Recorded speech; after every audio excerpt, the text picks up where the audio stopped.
Good morning everyone.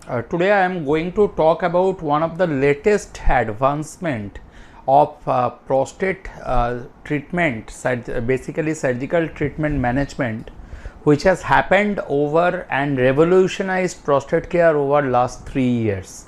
That is minimally invasive surgical treatment of prostate, which is in abbreviation called MIST. Now, if you see that, I will briefly go through how the minimally invasive treatment of BPH has evolved and what is its mechanism of action. We started way back with open prostatectomy, which is Freyer's or Millen's prostatectomy, which you required a large cut on your lower abdomen, you had a lot of blood loss.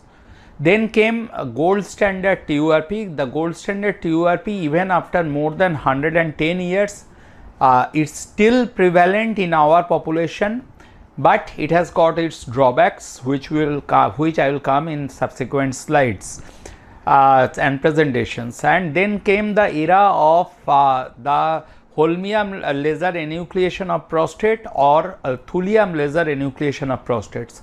But why what is the role of minimally invasive surgical treatment of prostate or MIST? I will come into the subsequent slides before I go into the actual OT procedure.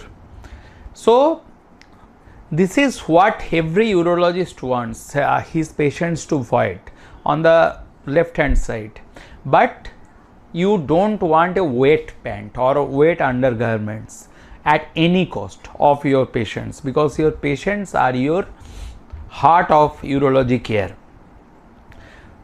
Again, patient expectation is also same. Patient wants a very good flow after any procedure, be it TURP, be it open prostatectomy, be it holmium laser enucleation or thulium laser enucleation of prostate, but they don't want to preserve, especially in our age, in Gen Z era, where it is an advancement of artificial intelligence, people want to preserve their sexual functions as well.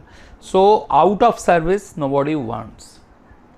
And if you see that, just to explain you, on the left hand side of the diagram there, this is called the urethral damage. The urethral damage, the urinary terminal passage of the male urethra, which has got completely damaged and narrowed because of any of these prostate TURP procedure or laser procedures, either holmium or thulium procedures. Let me explain. You must have a query why it happens. It happens because Indian urethra or urinary terminal part of tube is only around 22 to 24 French of size, and most of the scopes which are used and instruments, resectoscopes which are used in India still now are 24 French or above in size. So, what happens is that there is a pressure damage on the urethra and or urinary pipe. To be very precise and very simplistic, there is damage to the urinary pipe which causes, and this irreversible damage causes the narrowing of the pipe, which is called the stricture. This stricture is a nightmare for the patient perspective, patient's well-being as well as surgeon's nightmare, because you do a meticulous surgical enucleation or resection, but after that patient presents with either a completely blocked urinary flow or patient has very poor flow because patient's terminal urinary passage, that is urethra, is narrowed. This is called stricture urethra. So, these are major drawbacks of the traditional surgery. In this background comes the role of minimally invasive treatment. So, what minimally invasive treatment I am talking about today, before I go to the surgical videos, we have actually three in our Indian scenario. One is called urolift or prostatic urethral lift surgery. That one is called resume, that is what we are going to talk today more and focus more today, and one is called the iTind devices. So, these three are the hallmarks of minimally invasive surgical treatment available, and they are worldwide recognized, especially the Rizam procedure, which is now marked out. It is US Food and Drug Administration, which is a worldwide governing body. It is approved device since since the year 2017, or that is from 2017. It is approved in United States of America and various European nations. In India, because of major drawback of COVID pandemic, it came in picture around 2022, and our group, that is Samaritan Medical, Surgical and Critical Care, are performing this from late 2023 till date, and with a very significant outcome. So what happens, I will come and show you. So how Rizam works, it will be better and best illuminated once I explain you, but just for your imagination, please remember that there is a ultra frequency generated normal saline, that is body saline. There is a needle which pinches or which injects high frequency radio frequency generated normal saline. This is the bladder neck, and this is the apex of the prostate or prostatic urethra.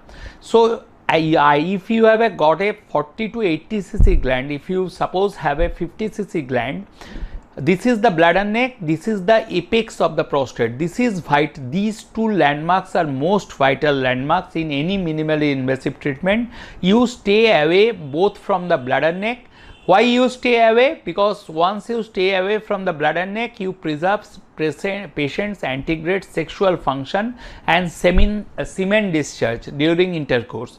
And why you spare the external sphincter? The external sphincter is spared so that by any chance or by any mistake there is no thermal or additional damage to the external sphincter or the controlling mechanism which controls the voluntary urine control. Thereby you reduce the chances of any urinary incontinence. So what we spare is that we spare the bladder neck, and we inject the cursor. Yes, the cursor is here. So we spare the bladder neck by 1 centimeter. Then we inject into the prostatic adenoma around 1 centimeter apart. That means if I fire one radio frequency generated normal saline here, then I will fire another one radio frequency generated normal saline around 1 centimeter apart. Same will happen on the left hand lobe or left side of the prostatic adenoma. So we spare both the bladder neck to preserve antegrade sexual function. We preserve the external or voluntary urinary sphincter to have a very good and excellent urinary control. That's why Rizam main benefit is that it does not cause by any way urinary incontinence or involuntary leakage of urine, as well as it preserves sexual function. So this is the landmark and physiology. I have already spoken, I will not waste a lot of time. It is radio frequency generated normal saline, that is body saline is normal saline. It is generated and injected into the tissues. So what happens is that it causes denaturation of the tissues. On the right hand column, if you can see, it causes denaturation of the tissues and death of the enlarged prostatic tissues, which after all shreds like the plants, like the leaves of a plant. Same as in spring, how the old leaves fall off. The radio frequency generated normal saline, once it is pushed in a specific temperature, that is 103 degrees Celsius temperature, it causes death and denaturation of the cells which are enlarged and blocking the prostate gland.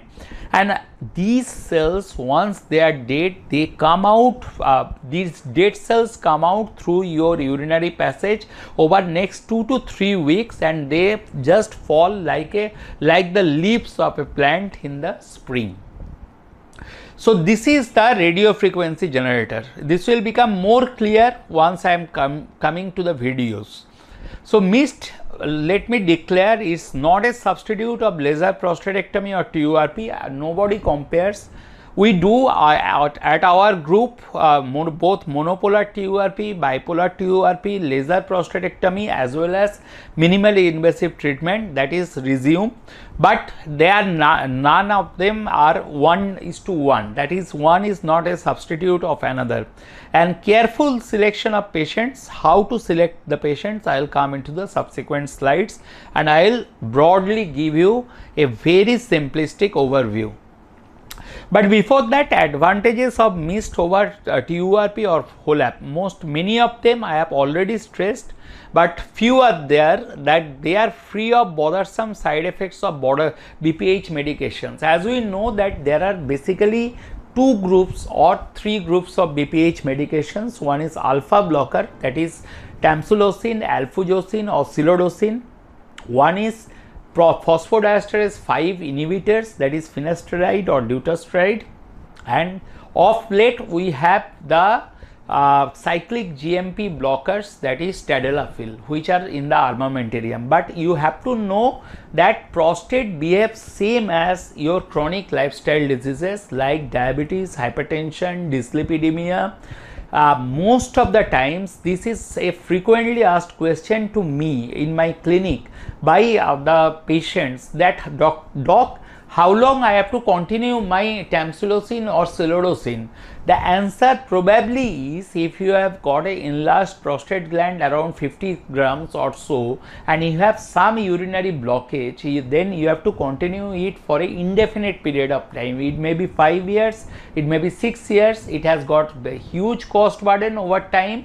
If you calculate over a single daily capsule for over 5 or 6 years or even longer period, some people are there who are taking the tamsulosin for last 20 years. So you calculate that they have got their own drawbacks like fall in BP, especially in these kind of summer months where heat wave is generating. Patients may suddenly, when they are getting up from the bed or getting up from the chair, they can get a sense of blackout or the sense of dizziness. They can have their nasal blockage, they can have their bothersome headache and nasal stuffiness and all these symptoms. Apart from that, the finasteride and dutasteride also have a drawback of a sexual dysfunction, that is called erectile dysfunction in the long term, and all of them except a part of alfuzosin, silodosin and tamsulosin always cause anejaculation or retrograde ejaculation. So your sexual function is not preserved. So the capsule which you take is not a very benign capsule. Please remember, it works in the prostate. If it is to be potent, it has to have a few drawbacks, and many of our patients are now unable to sustain these symptoms, these side effects of the prostate medications. Here comes the blessings of when they are not when they are scared to go under knife for a TURP or a holmium resection, and they are not able to tolerate daily doses of alfuzosin, tamsulosin or silodosin, or a combination of alfuzosin or tamsulosin with a dutasteride or finasteride with sexual side effects or headache or fall in BP, then MIST is a blessing. So this is one of the very important understanding, that they are more patient friendly because they do not cause any ejaculation disturbance. Why they do not cause ejaculation disturbance, I have already spoken in details with diagrams, and complications like incontinence or involuntary urinary leakage or stricture of the urethra.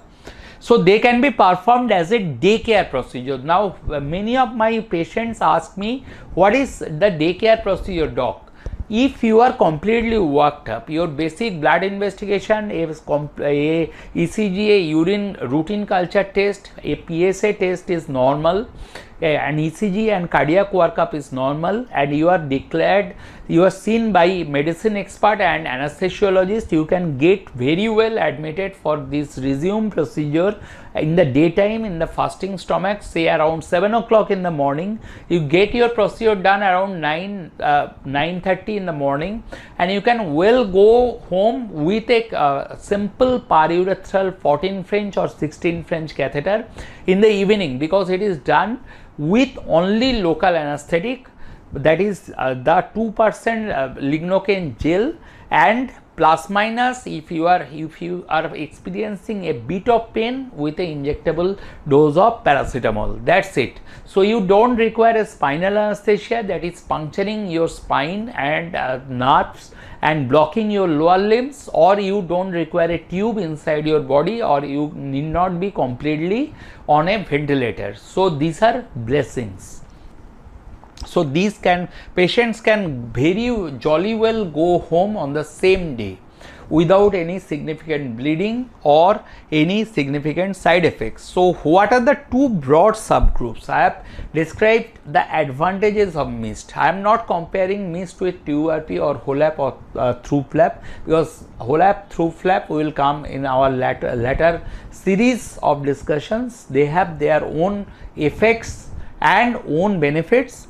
But for resume or per se any mist procedure, we have broadly two subgroups of patients. One is young male with bothersome LUTS. What we mean by young male? They are between 40 to 55 years of age group, and they have severe blockage of urine. They are straining to pass urine. They are trying to pass urine somehow, but they are unable to empty their bladder. And they are refractory means they are not responding to any alfuzosin, tamsulosin or a combination, or because of sexual side effect they don't want alpha blocker medications lifelong, because they may be only 50 years of age with a 42, 45, 50 grams of prostate with a PSA normal. They don't want medications.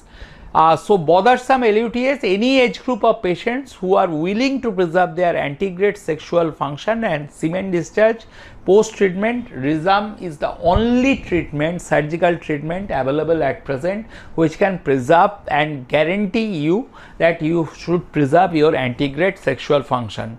And we have a completely separate subset of patients who are older age group. Suppose I am getting a gentleman who is 75 years or 80 years of age. He has already undergone a coronary artery bypass graft, that is CABG, with 2 or 3 vessel grafts maybe 5 years, 6 years back, or patient has 2 or 3 stents in the place. Patient may be having pacemaker in place. So these patients are very high risk and their heart is compromised. So here putting them for under knife with a spinal or spinal anesthesia is very difficult by anesthetist point of view and patient point of view. In these cases, in these high risk groups, this is elderly age groups, here probably they may not be very bothered about their sexual functions, but they are completely unfit or very high risk for any anesthesia procedures, that is spinal anesthesia I am specifically talking about. Mist is a blessing which has come for last 3 years. It can be very well performed, as I told, with a local installation of only 2% LOX or xylocaine jelly, with, if required, a injectable dose of 1 gram of paracetamol. So where not to do also you need to know. So you should not be biased about all that glitters is not gold. There is a dictum in which is in common practice in medical science also. So you should know when you should, even if offered, you should not accept. Rather, your urologist will not offer.